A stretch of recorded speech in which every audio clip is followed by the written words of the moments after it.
বিএসএফের গুলিতে সীমান্তে ফেলানী হত্যার ১৫ বছর ঘিরে জাতীয় নাগরিক পার্টি ঢাকা মহানগর উত্তরের আয়োজনে রাজধানীর নতুন বাজার এলাকায় বিক্ষোভ করেছেন নেতাকর্মীরা। এ বিষয়ে বিস্তারিত জানাতে সেখান থেকে যুক্ত হচ্ছেন সহকর্মী আফজাল হোসেন। আফজাল, কি দাবি জানিয়েছেন তারা?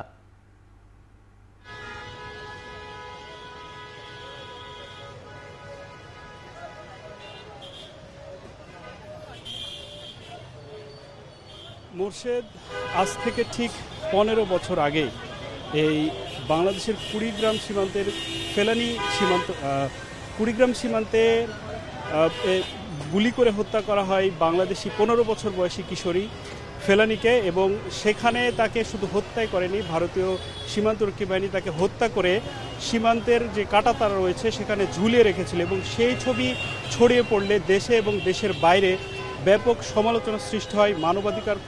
মানবাধিকার সংস্থাগুলো এটা নিয়ে ব্যাপক কথা বলা শুরু করে, এবং আজকে তার ১৫ বছর পূর্তি, এবং সেই উপলক্ষে আজকে ভারতীয় দূতাবাসের সামনে আধিপত্যবাদ বিরোধী মার্চ করেছে জাতীয় নাগরিক পার্টির নেতারা। আমি একটু বলতে চাই, ঠিক কিছুক্ষণ আগে এখানে রাস্তা অবরোধ করেছিল জাতীয় নাগরিক পার্টির নেতারা, এবং সেখানে তারা বলেছেন যে বাংলাদেশে যে সকল রাজনৈতিক হত্যাকাণ্ড হয়েছে তার পেছনে অন্যতম ভূমিকা রেখেছে যে ভারতীয় সরকার বা ভারতীয় যে এই গোয়েন্দা সংস্থাগুলো, তাদের সাথে যারা জড়িত দেশের ভেতরে দেশের বাইরে, তাদেরকে অবশ্যই বিচারের আওতায় আনার দাবি জানিয়েছেন নাগরিক পার্টির নেতারা। এছাড়া তারা বলেছেন ফেলানী হত্যাকাণ্ডের যেই ফুলবাড়ি সীমান্তে যে ফেলানী হত্যাকাণ্ড হয়েছিল সেই হত্যাকাণ্ডের প্রকৃত বিচার এখন পর্যন্ত হয়নি। জড়িতদের বিচারের উদ্যোগ নেওয়া হয়েছিল, কিন্তু এখন পর্যন্ত সেই বিচার আলোর মুখ দেখেনি। এছাড়া শুধু ফেলানী নয়, সীমান্তে যত হত্যাকাণ্ড হয়েছে এখন পর্যন্ত সবগুলো হত্যাকাণ্ডের যেন বিচার করা হয়, এবং ভবিষ্যতে যেন এ ধরনের হত্যাকাণ্ড না হয় সে বিষয়ে মূলত তারা বারবার করে সরকারের প্রতি আহ্বান জানিয়েছে।